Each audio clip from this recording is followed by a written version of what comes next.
నేనేమై ఉన్నానో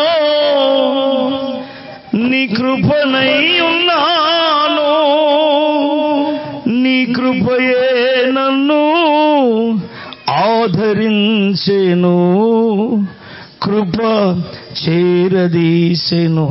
హల్లెలూయా. పరలోకమందున మా తండ్రి దయగల దేవా, ఈ 4వ దినం కూడా నీ సన్నిధిలో కృతజ్ఞతతో నిన్ను స్తుతించడానికి ఇచ్చిన కృపను బట్టి స్తోత్రములు. దేవా, మహోన్నతుడా, సర్వోన్నతుడా, ప్రతిరోజు మీరు మా మధ్య ప్రతి చల్లపూట ప్రతిరోజు మీరు మాతో మాట్లాడుతూ వస్తున్నారు. ఈ దినం కూడా మీరు మాతో మాట్లాడండి.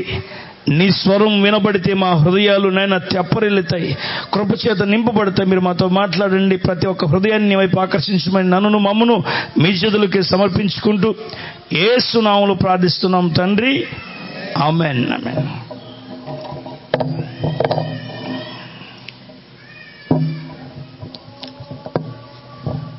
దేవుని పరిశుద్ధ నామానికి మహిమ కలుగును గాక. అన్నవాళ్ళు ఇరుకొని కూర్చుని అవసరం లేదు. ఇక్కడ స్థలం ఉంది, ఇక్కడ స్థలం ఉంది. కుర్రోళ్ళు యమనస్సులు అట్లా వచ్చేసేయండి. ఇబ్బంది అనిపిస్తే అట్లా వచ్చేసేయండి. ఓకే. దేవుని పరిశుద్ధ నామానికి మహిమ కలుగును గాక. మరోసారి 2 చేతులు ఎత్తి ప్రభువుకు స్తోత్రం చెప్దామా? హల్లెలూయా. దేవుని బిడ్డలారా, ప్రతి సంవత్సరం మనం ధ్యానిస్తూ ఉన్నట్లుగానే ఈ 50 రోజుల ఉపవాస ప్రార్థనలో మొదటి దినం నుండి ఆఖరి దినం వరకు ఒకే సబ్జెక్ట్ని, ఒకే విషయాన్ని ధ్యానం చేసుకుంటూ వస్తున్నాం. ఆ నేపథ్యంలో ఈ సంవత్సరం లోయలు అనే సందేశాన్ని మనం ధ్యానం చేస్తున్నాం. నిన్నటి వరకు 3 లోయల్ని మనం ధ్యానం చేసామండి. ఒకటి సిద్ధిము లోయ. సిద్ధిము అనగా సాగు చేయబడిన పొలము అని అర్థం. రెండవది షావే లోయ లేదా రాజు లోయ. మూడవది గెరారు లోయ. ఈ గెరారు లోయలో నిన్నటి రోజున ఇస్సాకు పడ్డ పాటలను, జరిగిన పరిస్థితుల్లో మనం ధ్యానం చేసాం. చక్కటి విషయాలు నేర్చుకున్నాం. ఈరోజు ఈ పూట మరొక లోయని మనం ధ్యానం చేద్దాం. చదవండి. ఆదికాండం 37వ అధ్యాయం. ఆదికాండము 37వ అధ్యాయం 14వ వచనం.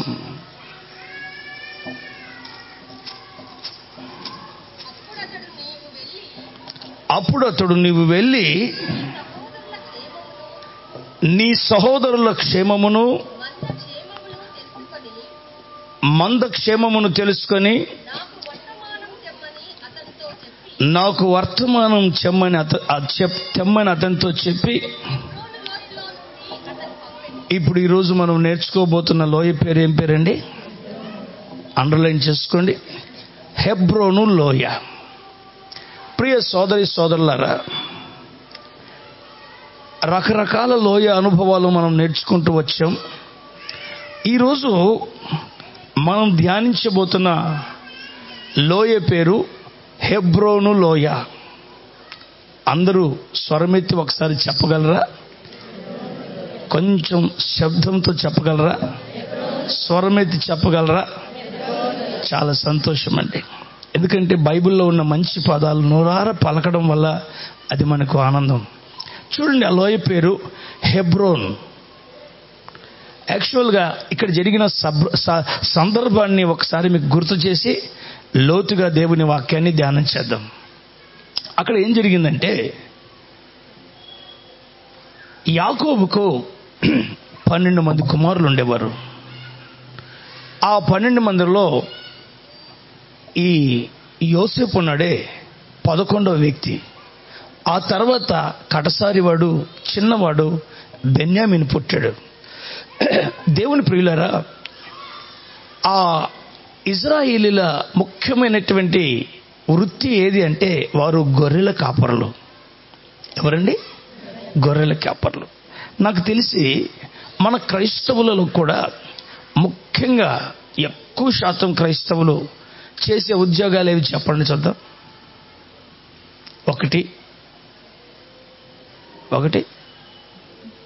మాంసం కొనుక్కోవడం, రెండోది అది అయిపోయే వరకు ఎన్ని రోజులైనా తినమా?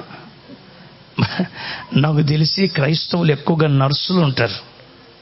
మీరు ఎక్కడైనా వెళ్ళి చూడండి. ఎందుకంటే అది సేవాపరమైనటువంటి వృత్తి అని వాళ్ళకి తెలుసు. అందులో ఎక్కువ ఖర్చు పెట్టి చదవడానికి కూడా.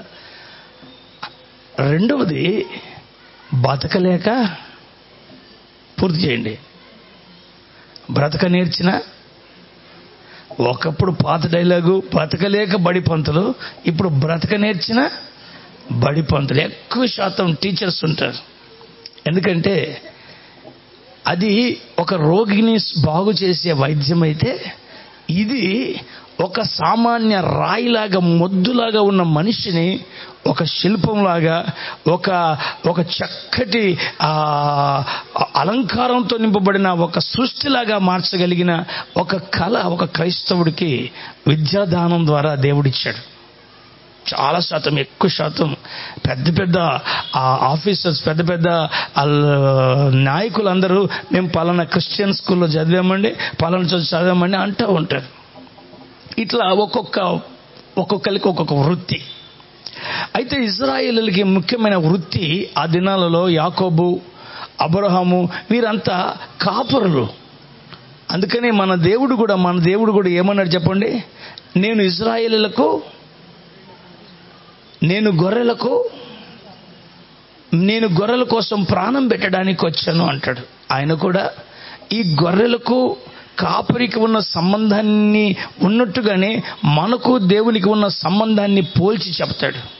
గొర్రెల్ని శత్రువు అయినటువంటి ఆ క్రూర తోడేలు, క్రూర సింహాలు తీసుకెళ్లి లాక్కెళ్ళిపోతుంటే ఆ కాపరి పరిగెత్తి సింహంతో పోట్లాడి ఆ గొర్రె కోరల్లో ఉన్న ఆ గొర్రెని, సింహపు కోరల్లో ఉన్న గొర్రెని తీసుకొని మందలోకి చేర్చినట్లుగా నిజమే సాతాను కబంధ హస్తాల్లో పడి ఉన్న మానవ జాతిని ఆ మరణంతో పోరాడి, సాతానుతో పోరాడి వాడి తలని చితకదొక్కించి మానవాళిని పరలోక రాజ్యం కోసం ఆయన సంఘంలో తీసుకొచ్చి కూర్చోబెట్టిన సంగతి కాపరి గొర్రెకున్న సంబంధం లాగానే ఉంది కదా.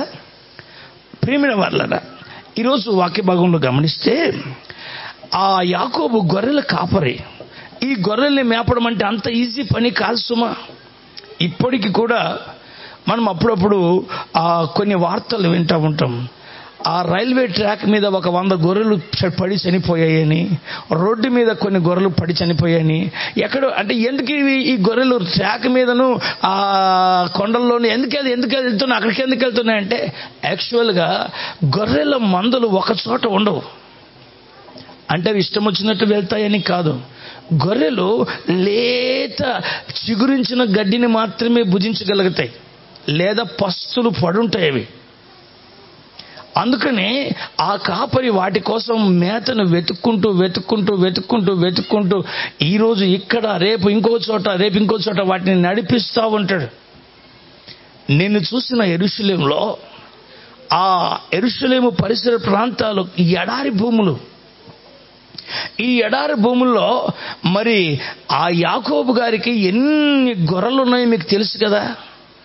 అన్ని గొర్రెలు, గొర్రెల సంతానం ఉన్న ఆ గొర్రెల్ని ఒక్కచోట మేపడం కష్టం. అందుకని వాళ్ళు ఏం చేసేవారంటే కొండల్లోకి, లోయల్లోకి, రకరకాల స్థలాలకి ఈ గొర్రెల్ని తీసుకెళ్ళి వాటికి మేత పెట్టేవారు. దాదాపుగా నెలల తరబడి అక్కడే వండుకోవడం, అక్కడే పండుకోవడం, అక్కడే రాత్రి, అక్కడే వాన, అక్కడే తడిసి, ఈ రకరకాల నానా వాతావరణ మార్పుల్లో కూడా ఆ గొర్రెల్ని అంటుకొని బ్రతికేవారు కాపరులు. అందుకని మన దేవుడండి పగలు ఎండ దెబ్బైనను, రాత్రి వెన్నెల దెబ్బైనను నీకు తగలనివ్వనని. ఎందుకనంటే రాత్రి పగలు మనల్ని కాచుకుంటున్నాడు ఆయన.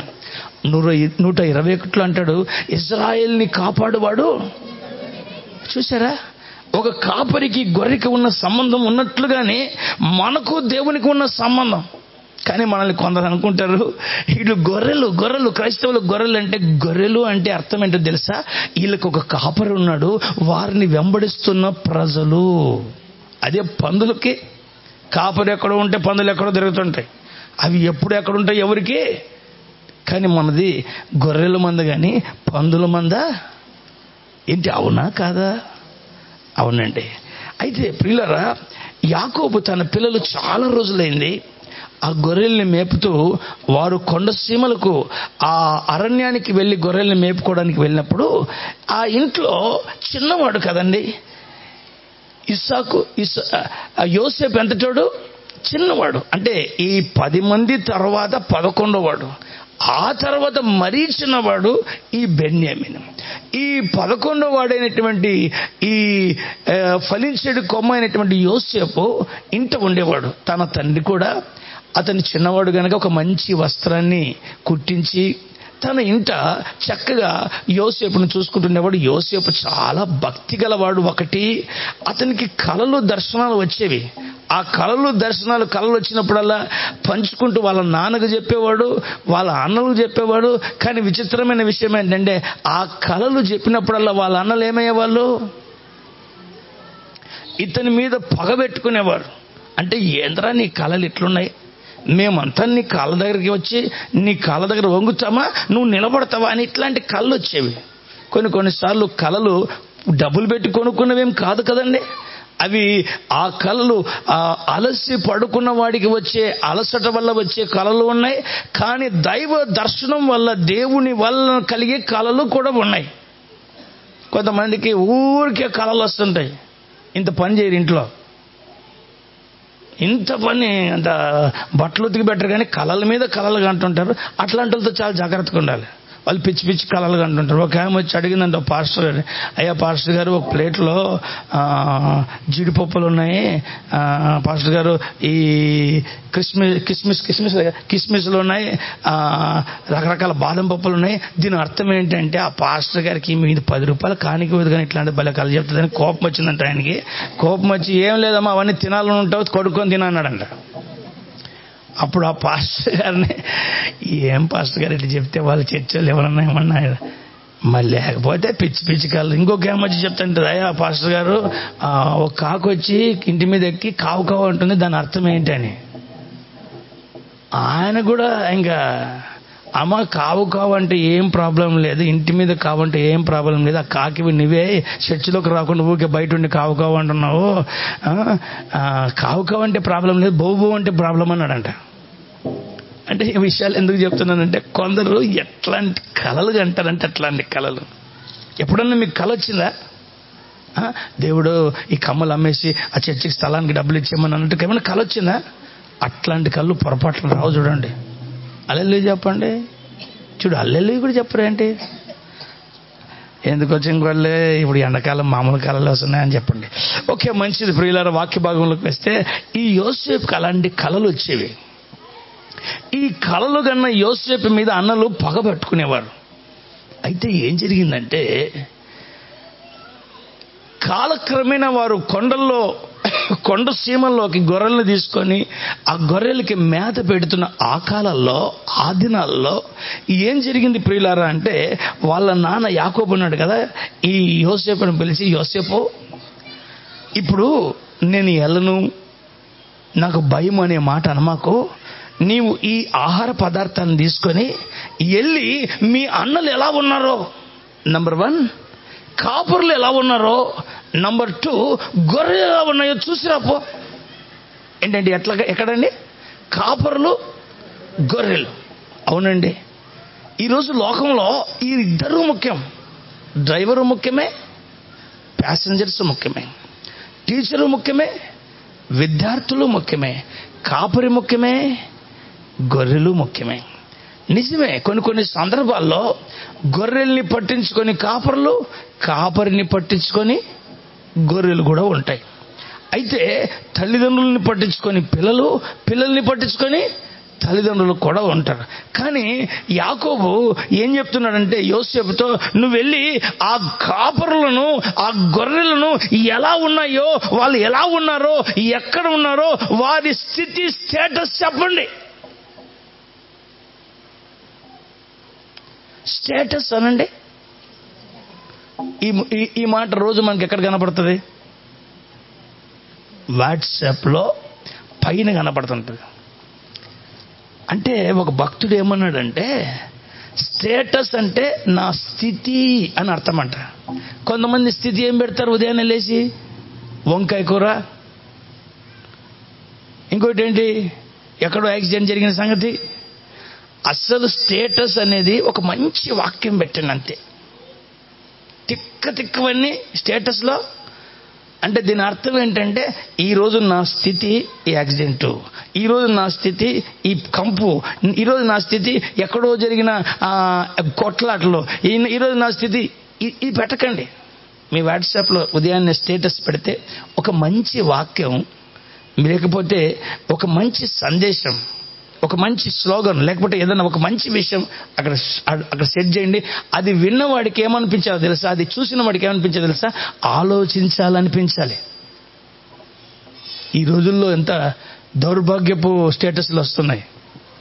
ఓకే, వాక్య భాగంలోనికి వస్తే, వారి స్థితిగతి చూసి రాపో బాబు అని చెప్పి ఈ యోసేపును పంపిస్తే, యోసేపుని యాకోబు ఎక్కడి నుంచి పంపించాడంట? చదవండి ఇప్పుడు.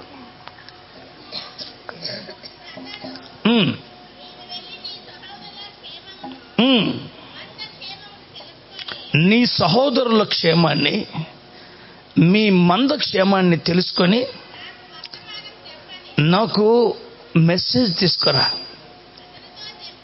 అని అతనితో చెప్పి, ఇప్పుడు ఈ యోసేపు ఈ హెబ్రోనులో నుండి బయలుదేరాడు. ఎక్కడ కనబడతాడు తర్వాత చెప్పండి? ఫస్ట్ స్టార్టింగ్ ఎక్కడ? హెబ్రోను లోయ అనండి. తర్వాత యాకోబుకి ఎక్కడ కనబడతాడు? ఏమండి, ఎన్ని సంవత్సరాల నుంచి వింటున్నాం కదా మనం. ఎస్, బయలుదేరింది హెబ్రోను లోయలో, బయలుపడింది, కనబడింది ఎక్కడ అంటే ఐగుప్తు దేశపు సింహాసనం పైన కనబడ్డాడు. అంటే స్టార్ట్ అయింది హెబ్రోన్లో, కనబడింది ఆ సింహాసనం మీద. నేడు మనం కూడా ఎక్కడి నుంచి బయలుదేరితే ఎక్కడ చేరతాం, ఎక్కడి నుంచి ఒక విశ్వాసి బయలుదేరాలి అనే విషయాన్ని ఈ లేఖనాలలో నుండి మనం నేర్చుకుందాం. చూడండి ప్రియులారా, హెబ్రోన్ అంటే అర్థం ఏంటి? హెబ్రోన్కు మరొక పేరు కూడా ఉండేది. ఆ పేరు ఏంటంటే కిరియత్ అర్బా. ఏంటండి? ఈ కిరియత్ అర్బా అనే మాటకి అర్థం ఏమిటంటే సిటీ ఆఫ్ లెటర్స్. ఏంటండి? అంటే లేఖనాలు ఉన్న పట్టణం, ఉత్తరాలు ఉన్న పట్టణం. అంటే ఒక రకంగా చెప్పాలంటే నేర్చుకోవడానికి ఎన్నో పాఠాలు రాయబడిన పట్టణం ఈ కిరియత్ అర్బా. దీనికి అసలు పేరు ఏం పేరంటే హెబ్రోన్.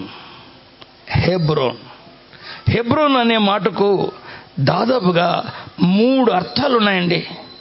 ఈ 3 అర్థాల్లో హెబ్రీ అంటే హెబ్రీ అర్థం ఏమిటంటే సహవాసము. ఏంటంటే చెప్పండి, కొంచెం స్వరమెత్తి చెబితే మీరు వింటున్నారని నాకు తెలుస్తుంది. ఏంటండి? సహవాసం. రెండవది సొసైటీ, సమాజము. సమాజాన్ని సంఘం అని కూడా అనొచ్చు. మూడవది స్నేహము. చూడండి, అన్ని దాదాపుగా రిలేటెడ్గానే ఉన్నాయి. సహవాసము, సమాజము, సంఘము, స్నేహము. ఇవన్నీ దాదాపుగా కొంచెం తేడాలో అన్నీ ఒకటిలాగానే ఉన్నాయి కదా. ప్రియులారా, వాక్య భాగంలోకి వస్తే ఈరోజు సహవాసము లేదా స్నేహము అనే మాటని మనం ధ్యానం చేద్దాం. బైబిల్ గ్రంథంలో అబ్రహాము గురించి నిన్న మొన్నటి దినాల్లో కూడా మీరు విన్నారు. అబ్రహామును దేవుడు పిలిచాడు. అయితే ఎప్పుడు పిలిచాడనే మాట ఒక్కసారి మీ దృష్టిలో పెడితే, నోవాహు జలప్రలయం తర్వాత చాలా కాలం వీళ్ళు మళ్ళా దేవునికి దూరం అయిపోయారు. అసలు దేవుని ప్రస్తావన లేకుండా బ్రతికిపోయారు. అలాంటి కాలంలో తెరాహు అనే ఒక వ్యక్తి కుటుంబంలో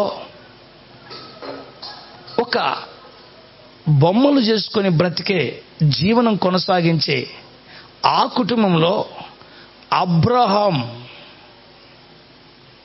అబ్రాం అనే ఒక వ్యక్తి ఒక బాబు పుట్టాడు. కాలక్రమేణా అతనికి ఏమనిపించిందంటే వాళ్ళ నాన్న దేవుడు బొమ్మలు చేసి అమ్మేవాడు. ఒక ప్రశ్న, మనము దేవుణ్ణి చేస్తామా, దేవుడు మనల్ని చేస్తాడా? అసలు మనం చేసిన దేవునికి ఇలా ఉంటే మనల్ని చేసిన దేవుడు ఎలా ఉంటాడు అని ఒక ప్రశ్న తన హృదయంలో పుట్టింది. ఎక్కడ ప్రశ్న పుడుతుందో, ఎక్కడ అన్వేషణ వస్తుందో అక్కడే ఒక ఆశ్చర్య కార్యాలు పుడతాయి. అసలు మీరందరూ సామాన్యంగా ఇక్కడికి వచ్చి కూర్చోలేదండి. మీ హృదయంలో ఏదో దేన్నో మీరు అన్వేషించారు. చూడండి, జక్కయ్యని చూసారా? యేసు ప్రభుని ఎందుకు వెతుకుతున్నాడు జక్కయ్య? 12 సంవత్సరాల రక్తస్రావ రోగి ఉందా? ఆమె ఎందుకు ఎక్కుతుంది? ఆమె ఎందుకు వెతుకుతుంది యేసయ్యని? శరీరాన్ని అపవిత్రం చేసుకొని జీవితాన్ని శాపస్పదంగా చేసుకున్న ఆ సమరయ స్త్రీ యేసు ప్రభుని చూడగానే ఎందుకని కొండ విడిచిపెట్టి వెళ్ళి యేసు ప్రభు గురించి చెబుతుంది? వీళ్ళంతా ప్రత్యక్షంగో పరోక్షంగో ఏదో కష్టాల బారిన పడి వారు యేసులో విడుదల ఉందని తెలుసుకున్నారు. ఏమండి, ఇక్కడ కూర్చున్న మీలో కూడా ఆయన రోగులకు వైద్యుడే కాదు, ఒంటరితనంలో ఉన్న వాడికి సహకారి, తోడు కూడాను. బాధలో ఉన్న వారికి ఆదరించే పెద్ద దిక్కు, ఒక భరోసా మన దేవుడు. ఈరోజు వాక్య భాగాన్ని ధ్యానం చేస్తూ ఉంటే వాక్యం అంటుంది, ఈ దేవుణ్ణి వెతికిన అబ్రహాముకు దేవుడు ప్రత్యక్షమవడం మొదలుపెట్టాడు.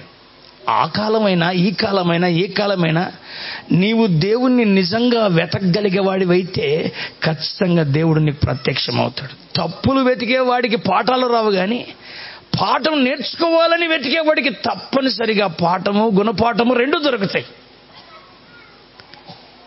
నాదే కరెక్ట్ అని వాదించేవాడికి సత్యం తెలుస్తుందా? ప్రియమైన వాళ్ళ వాక్య భాగంలోకి వెళ్తే, ఈ అబ్రహామును దేవుడు పిలిచి, అబ్రహామా, నీ తండ్రి ఇంటి నుండి, నీ ఊరు నుండి విడిచి నన్ను వెంబడించమంటాడు. 11వ అధ్యాయం, ఆదికాండం 11వ అధ్యాయం ఆఖరిలో ఈ మాట చెప్తే 12వ అధ్యాయంలో మొదట్లో, ఆయన్ని వెంబడిస్తే ఏం చేస్తాడు? నిన్ను అనేక జనములకు తండ్రిగా చేస్తాను అంటాడు. ఇక అబ్రహాం బయలుదేరి వస్తాడు. కానీ కాలక్రమేణా కొన్నిసార్లు పిలిచింది మనల్ని అయితే, పిలుపు లేని లోతు లాంటి మనుషులు మనల్ని వెంబడిస్తుంటారు.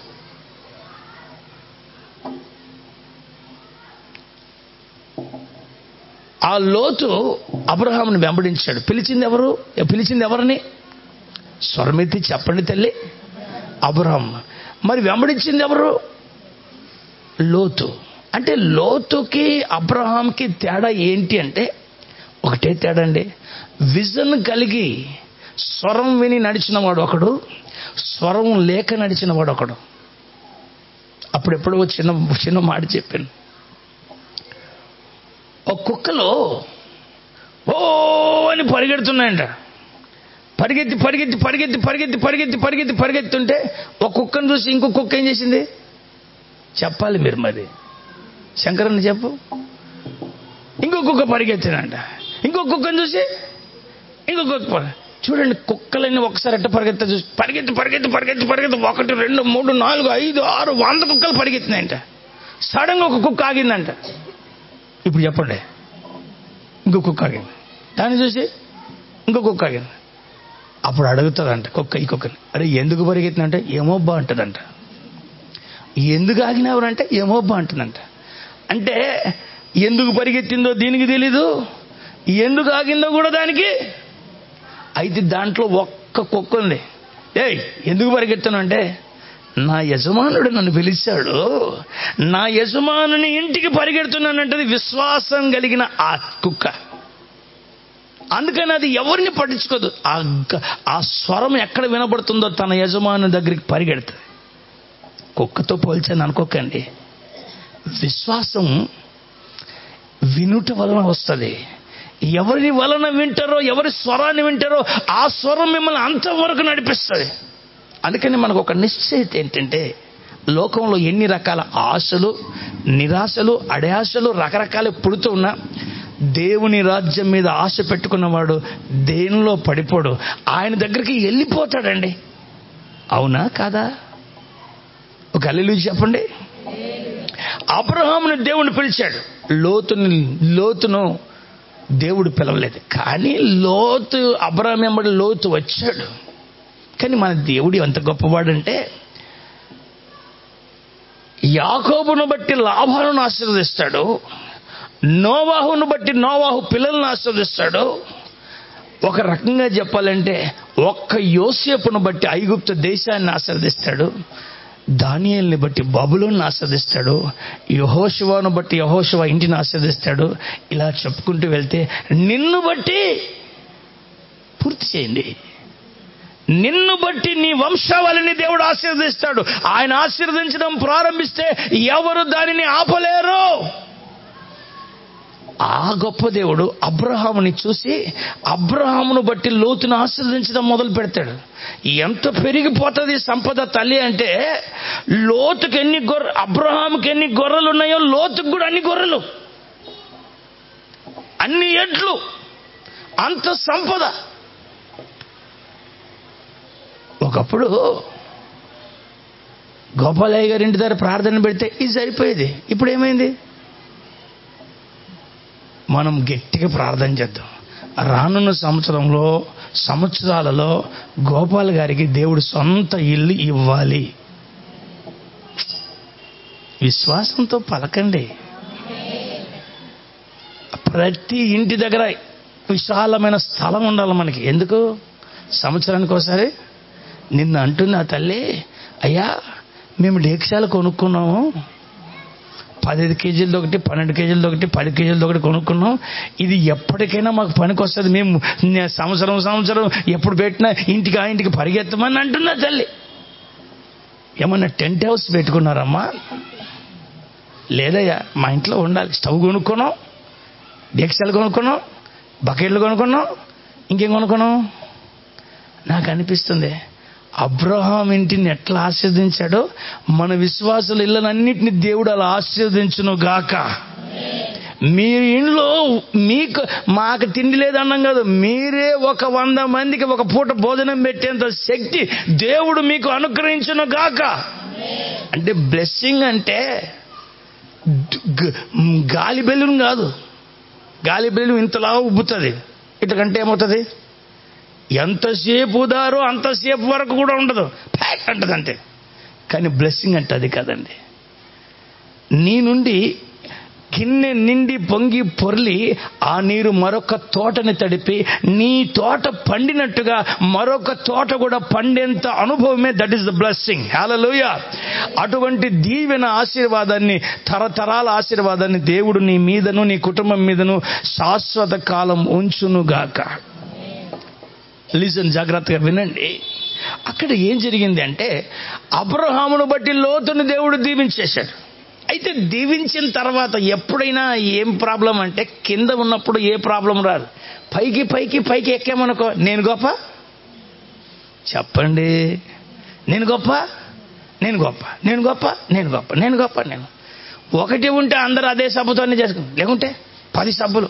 నాకు సంతూరు, ఆ పల్లెటూరు ఆమె షాప్కి వెళ్ళి సభ్య అంటే సంతూరు అంటే, సొంతూరేనైనా మాది పక్కూరు కాదు, ఈ సొంతూరు అనిందంటే ఆమె. అట్లా ఒక్కొక్కరు ఒక్కొక్కటి. కానీ ఒక మాట చెప్పనా, ఎంత ఎదుగుతారో బాగా ఫలాలున్న చెట్టు ఎట్టుంటుంది అట్లా అనిగుంటుంది కదా. అవునా కదా? సంఘము అంటే ఎంత ఎదుగుతుందో అంత ఒదిగి ఉండాలి.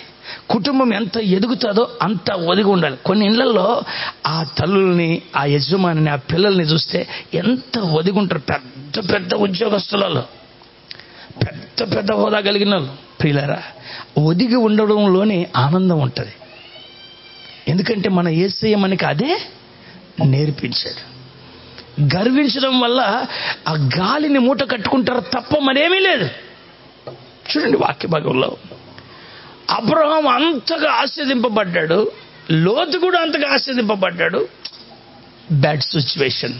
ఏం జరిగింది తల్లి అంటే, ఈ లోతు అంటాడు, లోతు గొర్రెల కాపర్లకి అబ్రహాం గొర్రెల కాపర్లకి ఏమైందంటే జగడం వచ్చిందంట. నిన్న ఏమైంది? నిన్న మనం విన్నాం కదా, గెరారు కాపర్లకు ఆ బావి తవ్విన వారికి జగడం.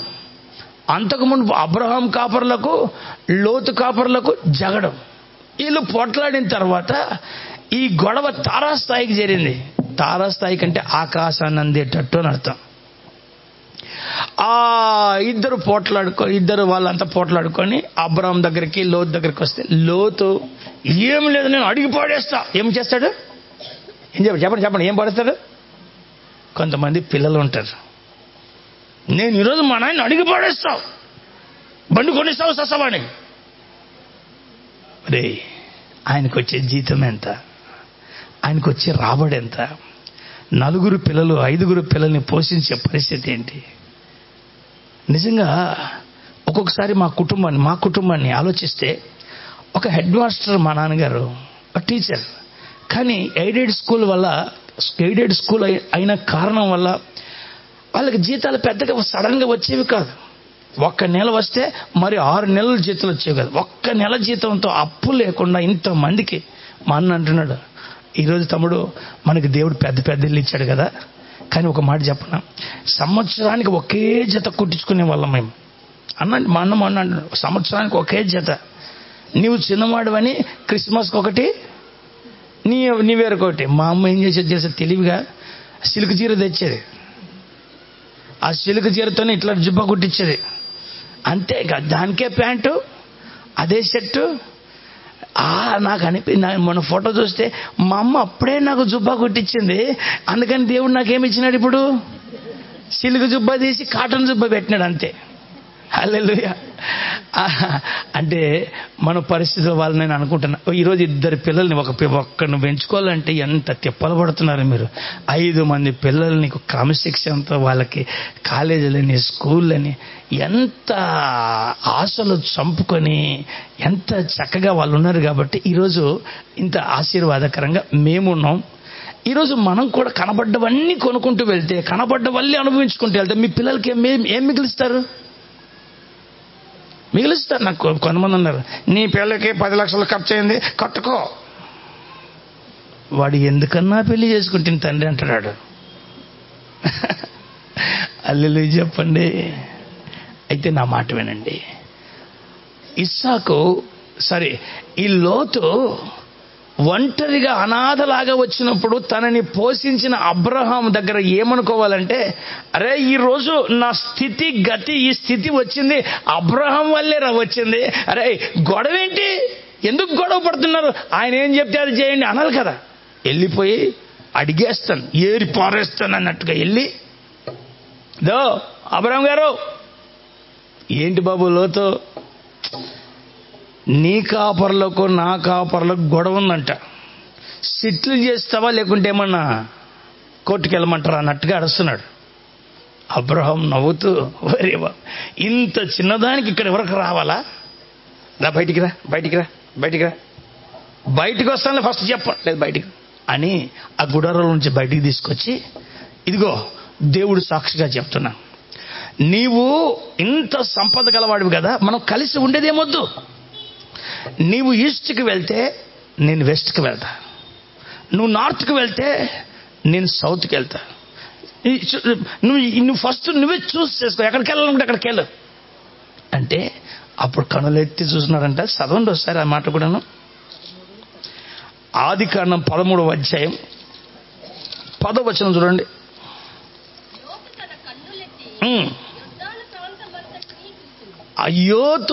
లోతు తన కనులెత్తి, ఇక్కడ ఈ కనులెత్తి అనే దగ్గర ఒక్క గీత గీసుకోండి, అండర్లైన్ చేసుకోండి.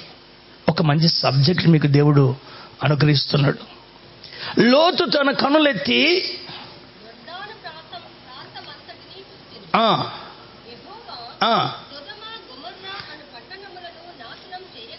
సొదొమ గొమొర్రా పట్టణం నాశనం కాకమునుపు కలర్ఫుల్ గా ఉన్న ఏదైనా తోటలాగా కనబడింది సొదొమ. నిజమేనండి.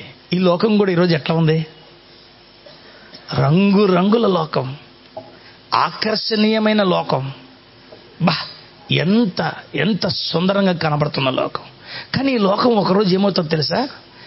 పేతురు తన పత్రికలో రాస్తూ, పంచభూతాలు మిక్కుటమైన వేండంతో లయమైపోతాయి, చాప సుట్టినట్టుగా సుట్టి అగ్నిగుణంలో వేస్తారండి. అంటే మీకు ఎగ్జాంపుల్గా చెప్పాలంటే, ఒక శవాన్ని చాప మీద పండబెడతారు,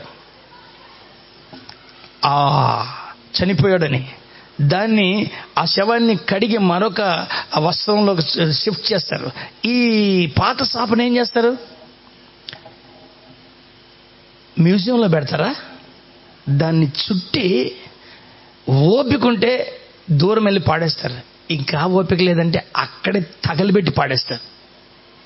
ఈవెన్ దరిద్రం అంటే. మీకు మాట చెప్పనా, పంచభూతాలు కూడా, ఆకాశం భూమి ఈ చూస్తున్న పంచభూతాలు కూడా ఈ రాకడ తర్వాత ఇవన్నీ మిక్కుటమైన వేండ్రంతో లయమైపోతాయి. అంటే మనం పట్టుకొని ఊగుతుంది దేన్నంటే లయమయ్యే లోకాన్ని. బస్ స్టాండ్లో ఉన్నట్టు ఉండాలనే ఈ లోకంలో. బస్సు వస్తే వెళ్ళిపోదాం అన్నట్టు. బస్సు వచ్చిన తర్వాత బస్ స్టాండ్ మందంటామా? బస్సు మందంటాం. సరే, ఇల్లు వచ్చిన తర్వాత బస్సు మందంటామా? ఇల్లు మందంటాం. సావు వచ్చిన తర్వాత ఇల్లు మందంటామా? మరి ఏది మందంటాం? అప్పుడు చెప్తారా? సరే, అప్పుడు చెప్పండి. ఒక ఇల్లు చెప్పండి. అయితే ప్రియులారా, వాక్య భాగంలోనికి వస్తే, లోతుతో అబ్రహాం అంటాడు, నువ్వు ఈస్ట్కి వెళ్తే నేను వెస్ట్కి వెళ్తాంటే, అప్పుడు లోతు కనులెత్తి చూసి సొదొమ గొమొర బాగా ఉంది, హ్యాపీగా ఉంది అనుకొని, కట్టు బట్టలతో చక్కగా సంపాదించిన ఆస్తి అంతా కూడబెట్టుకొని బ్రహ్మాండంగా కాపర్లు తీసుకొని బయలుదేరాడు. బాదుషాలాగా, రాజులాగా వెళ్ళిపోయి ఆ సొదొమ గొమొరలో ఉన్నాడు. ఇక అబ్రహాం ఏం చేయాలి? నేను ఎక్కడికి వెళ్ళాలి అని అక్కడ నిలబడితే ఒక స్వరం వినబడింది. చదవండి ఒకసారి, 14వ వచనం. ఒకడు దర్శనం లేనివాడు, ఒకడు దర్శనం ఉన్నవాడు, ఒకడు స్వరం విన్నవాడు, ఒకడు స్వరం విననివాడు. స్వరం విననివాడు విడిచిపెట్టి పోయిన తర్వాత స్వరం విన్నవాడితో మరొకసారి స్వరం మాట్లాడుతుంది. ఆ స్వరం ఏదో తెలుసా? మొన్నటి దినాన మనం కీర్తనలో చదివాం. యెహోవా స్వరము సాహస కార్యాలు చేసేది, బలమైన స్వరం.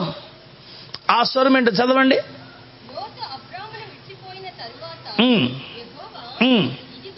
ఇదిగో. ఇప్పుడు చెప్పండి, లోతు ఏం చేశాడు? ఆ పై వచనంలో చదివితే కన్నులెత్తి అన్నాడు కదా. ఇప్పుడు అబ్రహాం ఏం చేశాడు? కన్నులెత్తి అని అనలే, కన్నులెత్తమని దేవుని స్వరం విని. అంటే అతడు సొంతంగా చూశాడు, ఇతడు దేవుడు చూపించింది చూశాడు. నిజమేనండి. మిమ్మల్ని కూడా మీ కన్నులతో చెప్పండి, ఈ కన్నుల అన్ని అడ్డమైనవన్నీ చూడకండి. ఆ మెళ్ళో చూస్తావు, ఎక్కడ తెచ్చినావు? బంగారదేనా? కోటింగా? శిలం పట్టదు కదా, ఆశపడతావు. ఆ గ్లాస్ చూస్తావు, దీనికి హ్యాండిల్ 2 ఉన్నాయి, ఎందుకు? ఈ చెయ్యి నొప్పి పుట్టినప్పుడు ఈ చేత్తో పట్టుకోవడానికి. అబ్బా సూపర్ ఉంది. ఆ కట్టను చూస్తావు, దీని కింద గంటలు ఉన్నాయి, ఏంటి? అటు ఊగినప్పుడు ఇటు ఊగినప్పుడు టంగ్ టంగ్ అనుకో. అబ్బా, మన వాళ్ళు ఉంటారండి, ఇల్లు అట్లే ఉన్నారు, వాళ్ళు అట్టే ఉన్నారు. వీళ్ళు అడిగే వాళ్ళు అడుగుతూనే ఉంటారు. ఆమె అంటే ఏమనుకోకండి, చెప్తున్నా, ఓకే ఉదాహరణ. ఆమె 10 సార్లు నీ చుట్టే తిరుగుతుంటుంది.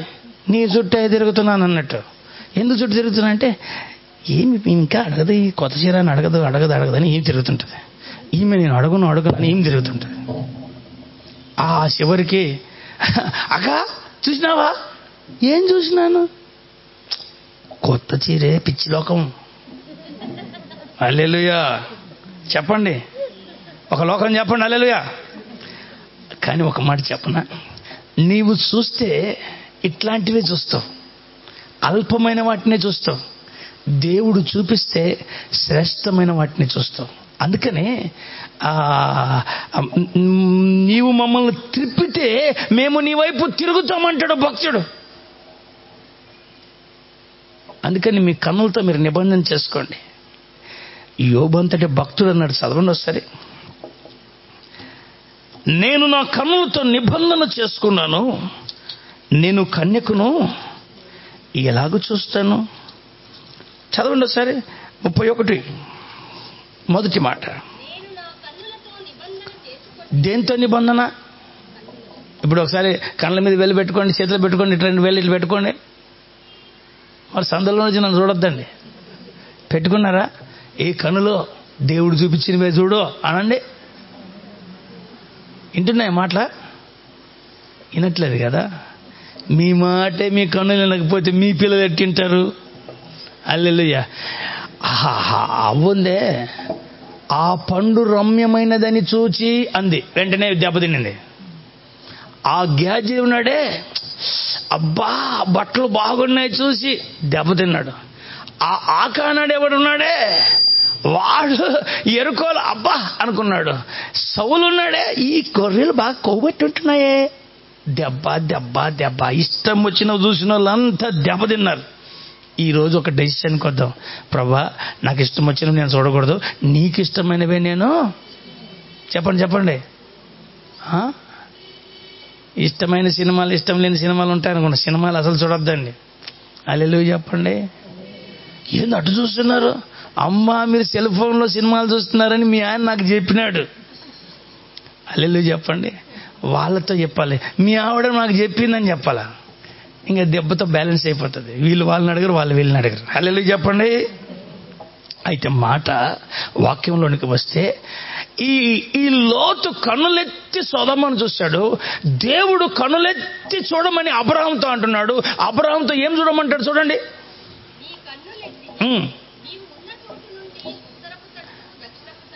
ఈ అబ్రహాం అనుకున్నాడు ఆయన ఈస్ట్కి వెళ్తే నేను వెస్ట్కి అంటాడు. కానీ దేవుడు అంటాడు, రే దిక్కులు పంచుకోవడానికి దిక్కులు మీవి కాదరా, నావిరా దిక్కులు, నీవనుకుంటున్నావా అని అబ్రహాంతో అంటాడు. నువ్వు ఉత్తరపు తట్టు, దక్షిణపు తట్టు, తూర్పు తట్టు, పడమర తట్టు, ఉత్తర దక్షిణ తూర్పు అన్నీ చూడు అబ్రహాం. సొదొమ గొమొర్రాలో లోతు ఎక్కువ కాలం ఉండట్లే, వాంతో ఎందుకు నువ్వు పెట్టుకుంటావు? నువ్వు అన్ని దిక్కులు చూడు. నేను నీకును నీ సంతానానికి ఎంతకాలం? జనరేషన్స్ టు జనరేషన్స్ నేను నీకు ఇవ్వబోతున్నాను అంటాడు. అమ్మో ప్రభు, ఇంత వాగ్దానమా అని చెప్పి ఇప్పుడు చదవండి కింద.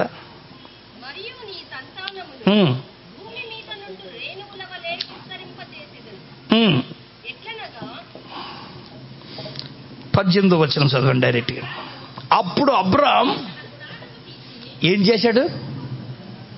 ఆ గొడవ పడిన లోతు దగ్గర నుంచి గుడారం తీసి, ఆ గుడారము అక్కడ తీసి, ఏమండి వినండి. గుడారం అక్కడ తీసి, చెప్పండి నాతో పాటు చెప్పండి. గుడారం అంటే ఏది చెప్పండి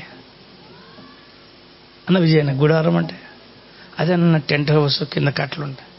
మరి ఇదేంది? ఈ దేహం ఏంది? ఇది కూడా టెంటే కదా. ఎక్కడ ఉంటుంది ఇది? రోజుకి పాతకవుతూ ఉంటుంది కదా. ఆయన అంటున్నాడు కదా, ఇవాళ ఇంట్లో రేపో మంట్లో, ఏది నీది కాదే యేసయ్య నీకు తోడే. ఇదొక టెంట్. ఏదే ఇది? ఒకప్పుడు ఈ ఎంత బలంగా గుండ్రాయని కూడా తెచ్చినాం. ఇప్పుడు కాలువ ఉంది తల్లే, మెట్లున్నాయి మళ్ళీ అంటున్నాం. అంటే ఈ గుడారం పాతగైపోయింది. రోజుకి గుడారం పాతకెళ్ళిపోతుంది. అయితే ప్రియులారా, గుడారం దేహమే ఒక గుడారం. అయితే వాక్యం ఉంటుంది, ఈ గుడారాన్ని ఇక్కడి నుంచి గొడవలో నుంచి తీసి ఎక్కడేసాడంటే అబ్రహాం హెబ్రోనులో వేశాడు. మమ్రే దగ్గర ఉన్న సింధూర వనములో ఆయన గుడారాన్ని వేశాడు. ఈ మమ్రే సింధూర వనం దేన్ని సాదృశ్యంగా ఉందంటే, గుడారం తన జీవితం అయితే తన జీవితాన్ని సహవాసం అనే సంఘంలో, సమాజంలో, దేవుని స్నేహంలో గుడారం వేశాడు. అక్కడ చూడండి, హెబ్రోనులో చదవండి.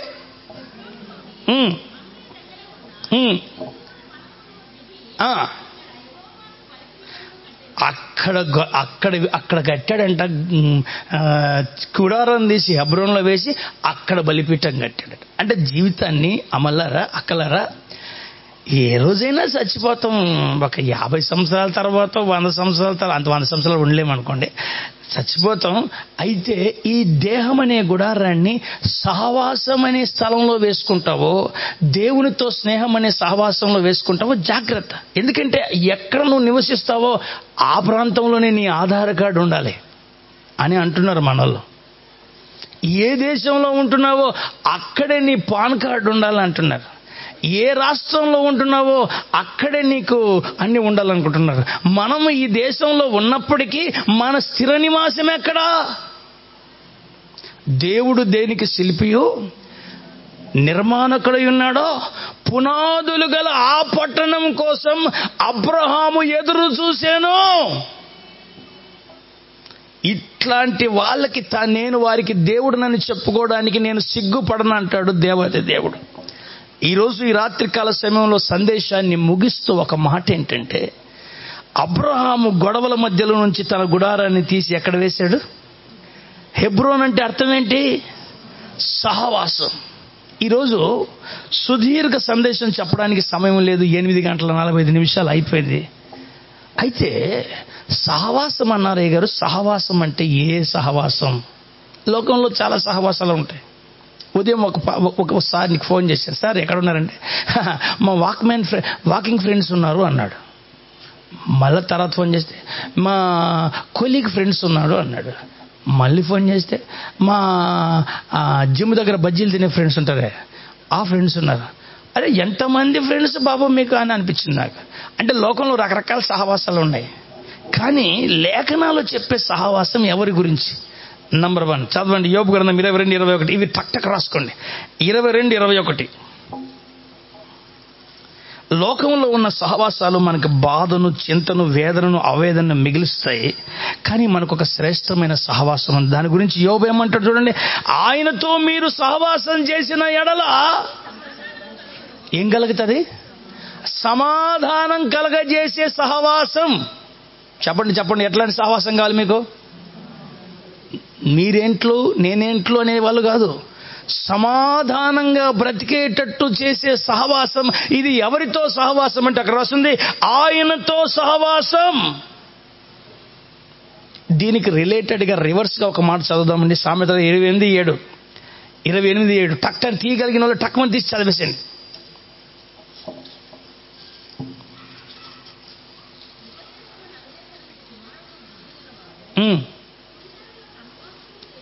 ఏ సహవాసం? ఎట్లాంటి వాళ్ళండి వీళ్ళు?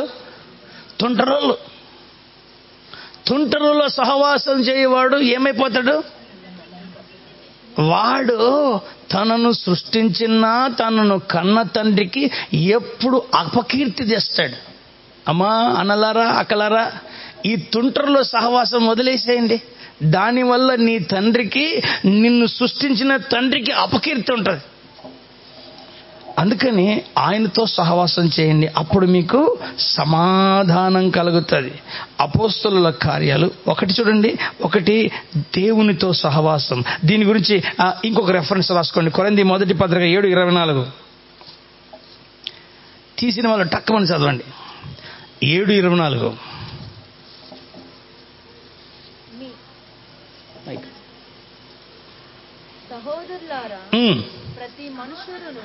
సహోదరులారా, ఏ స్థితిలో పిలువబడ్డాడో, పేదవాడిగా ఉన్నప్పుడు పిలువబడ్డావో, ధనవంతుడిగా ఉన్నప్పుడు పిలువబడ్డావో, డబ్బులున్నా లేకపోయినా, పెద్దవాడివైనా ముసలివాడివైనా, ఏ స్థితిలో పిలువబడ్డావో, ఎంత చక్కగా బైబిల్ చెప్తుందంటే, నువ్వు పెద్దవాడవై ధనవంతుడైన తర్వాత నన్ను కలుసుకోమని దేవుడు అనట్లేదు. నువ్వు ఏ స్థితిలోనైనా ఉండు, ఆ స్థితిలో దేవునితో సహవాసం కలిగి ఉండు. ఆయనతో సహవాసం చేసిన వారికి సమాధానం కలుగును, సమాధానంతో పాటు అలాగున్న వారికి మేలు కలుగుతుంది. ఆయనతో సహవాసం ఫస్ట్ పాయింట్. నంబర్ 2 చూడండి, అపోస్తలుల కార్యాలు 2:42.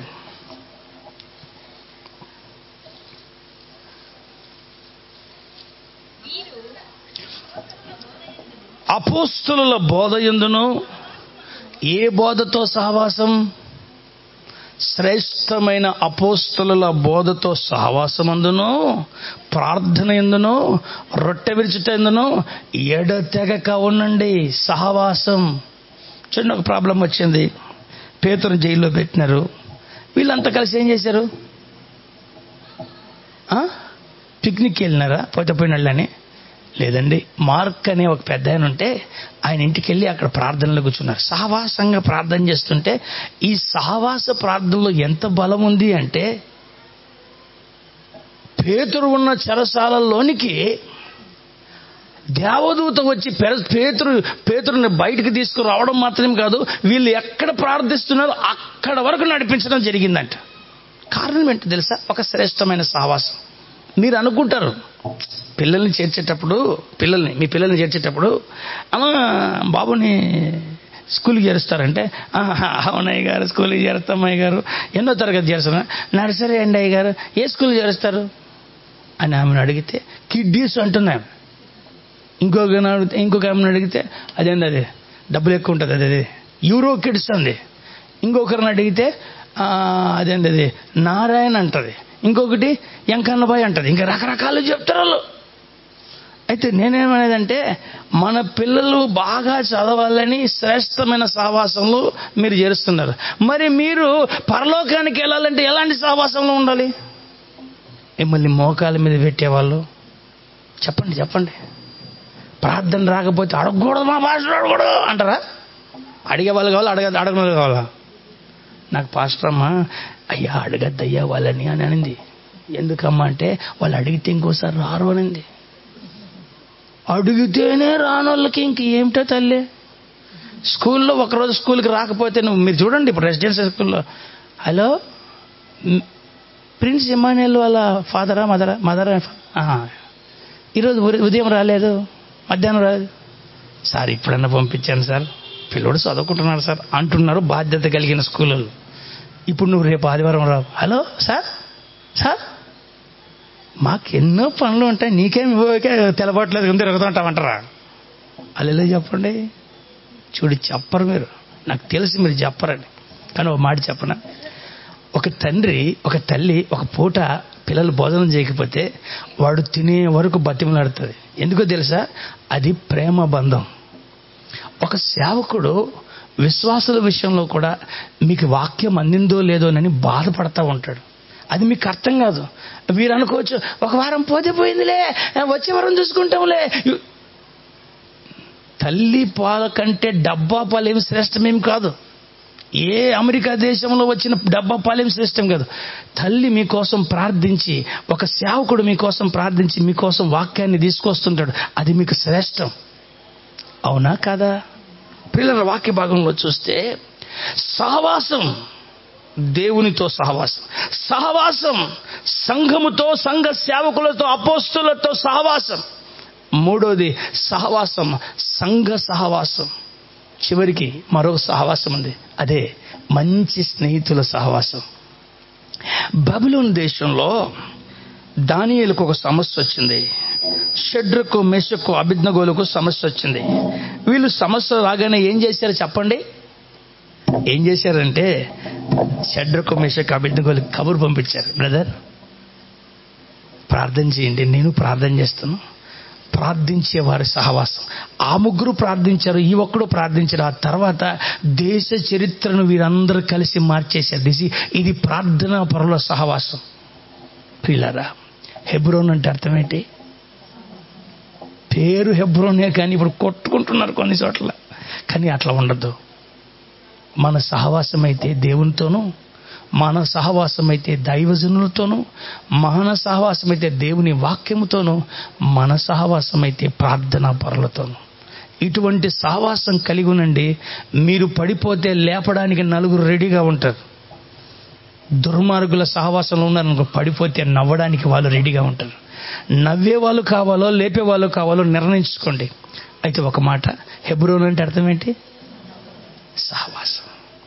అందుకని ఈ ఫలించడి కొమ్మైనటువంటి యోసేపు తన తండ్రిని వదిలాడు, కానీ సహవాసంలో నుండి బయలుదేరి వెళ్తే ఆ సహవాసమే ఐగుప్తు దేశంలో ఎన్నో కష్టాలు, ఎన్నో ఇబ్బందులు, చెరసాల బాధలు, అవమానపు ప్రలోభాలు, శరీర సంబంధమైన కోరికలు ఎన్నో తనను అడ్డుకున్నాయి. కానీ ఈ దేవునితో ఉన్న సహవాసం ఆయన్ని తిన్నగా తీసుకెళ్లి సింహాసనం మీద కూర్చున్నబెట్టినట్టుగా మీరు కూడా ఈ భూమి మీద పరలోకపు తండ్రితో సహవాసం చేస్తూ ఉద్యోగాలు చేయండి, సహవాసం చేస్తూ వ్యాపారాలు చేయండి, సహవాసం చేస్తూ మీ జీవనం కొనసాగించండి. సహవాసాన్ని వదిలిపెట్టకండి. సహవాసమే మిమ్మల్ని పరలోకానికి తీసుకెళ్తున్న సంగతి గుర్తెరగండి.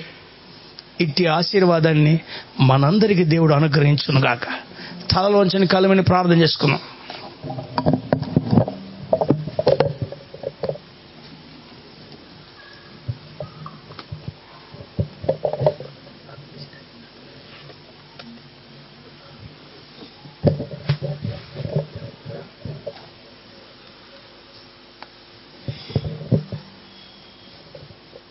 ప్రార్థన చేసుకుందామండి. స్తోత్రం, స్తోత్రం, స్తోత్రం. పరిశుద్ధుడు అయిన దేవా, దయగల తండ్రి, నీకు వందనాలు, స్తోత్రాలు చెల్లిస్తున్నామయ్యా. హెబ్రోను లోయలో నుంచి యోసేపు బయలుదేరి వెళ్ళినట్లుగా తండ్రి, అక్కడ కనబడిన యోసేపు మరలా తండ్రికి సింహాసనం మీద కనబడినట్లుగా దేవా నాయన హెబ్రోను లోయకున్న అనుభవాన్ని ఈరోజు వివరించినందుకై మీకు స్తోత్రం చెల్లిస్తున్నాను నాయన. లోతు కనులెత్తి నాయన అబ్రహామును విడిచిపెట్టి సొదొమ గొమొర్రాను చూసి అక్కడికి వెళ్ళిపోయాడు. కానీ నాయన అబ్రహాముని స్వరాన్ని విని కనులెత్తి నలుదిక్కులా చూసి అతను హెబ్రోనికి వచ్చి అక్కడ నివసించినట్లుగా, తన గుడారాన్ని తీసి అక్కడ వేసినట్లుగా ప్రభువా దేవా అయ్యా, లోకపు సహవాసంలో ఉన్న మా గుడారాన్ని మేము తీసివేసి దేవా నీ సహవాసంలో, నీ స్నేహంలో, నీ సన్నిధానంలో తండ్రి హెబ్రోన్లో అబ్రహాము గుడారం వేసినట్లుగా దేవా మీ సన్నిధిలో, మీ సహవాసంలో నిలిచే భక్తిని మాకు అందరికీ అనుగ్రహించమని వేడుకుంటున్నాం దేవా. నీకు స్తోత్రాలయ్యా. ఆయనతో సహవాసం చేసినప్పుడు మీకు సమాధానం కలుగుతుంది అన్నారు నాయన. ఆశీర్వదించే దేవుడవు నీవే, లేవనెత్తే దేవుడవు నీవే, సమాధానాన్ని ఇచ్చే దేవుడవు నీవే ప్రభువా. నీతో సహవాసం చేసే కృపను అనుగ్రహించండి తండ్రి. నీకు స్తోత్రాలయ్యా. అపోస్తుల బోధలో, అపోస్తుల నాయన సహవాసంలో నిలిచి ఉండే కృప సంఘం అంతటికీ అనుగ్రహించండి తండ్రి. చెడ్డ దినాల్లో, కడవరి దినాల్లో మోసపూరితమైన వాటితో సహవాసము చెయ్యక దేవా అయ్యా, శ్రేష్టమైన ఉపదేశంలో సంఘము కట్టబడగలుగుటకు సహాయం చేయండి తండ్రి. దానియేలు ప్రార్థించే స్నేహితులతో సహవాసం చేసినట్లుగా దేవా ప్రార్థించే ప్రార్థనా పరుల సహవాసము కలిగి ప్రతి బిడ్డ నీలో ఎదుగుటకు సహాయం చేయండి దేవా. ఈ భూమి మీద మా సహవాసమే మమ్మల్ని నీ రాజ్యానికి సిద్ధపరుస్తుంది కదా తండ్రి నాయన. అట్టి కృపను మాకందరికీ అనుగ్రహించండి. ఉన్నతమైన నీ సహవాసంలో కట్టబడే కృపను అనుగ్రహించండి దేవా. ఈ రాత్రి నీ సన్నిధానానికి వచ్చి నీ మాటలు విన్న ప్రతి బిడ్డను, ప్రతి కుటుంబాన్ని ఆశీర్వదించండి దేవా. ఈ రాత్రి కూడికను ఏర్పాటు చేసుకుని ఈ కుటుంబం కొరకు మరొకసారి ప్రార్థిస్తున్నాను ఆయన. గోపాలన్నని, జయలక్ష్మక్కను మీరు దీవించండి. కమల్ని, హిమబిందుని మీరు దీవించండి దేవా. యవ్వన బిడ్డల నాయన వివాహం విషయంలో సహాయం చేయండి. హిమబిందు ఎడ్లను ఘనమైన కార్యం జరిగించండి ప్రభువా. నీకు స్తోత్రాలయ్యా. ఈ కుటుంబాన్ని లేవనెత్తండి. నీ సన్నిధిలో, నీ సహవాసంలో బిడ్డలు వర్ధిల్లగలుగుటకు సహాయం చేయండి. 4వ రోజు ప్రార్థన దీవెనకరంగా జరిపించినందుకే నిన్ను స్తుతిస్తూ మహిమపరుస్తూ యేసు పరిశుద్ధ నామములో అడిగి వేడుకొనుచున్నాము తండ్రి. ఆమేన్.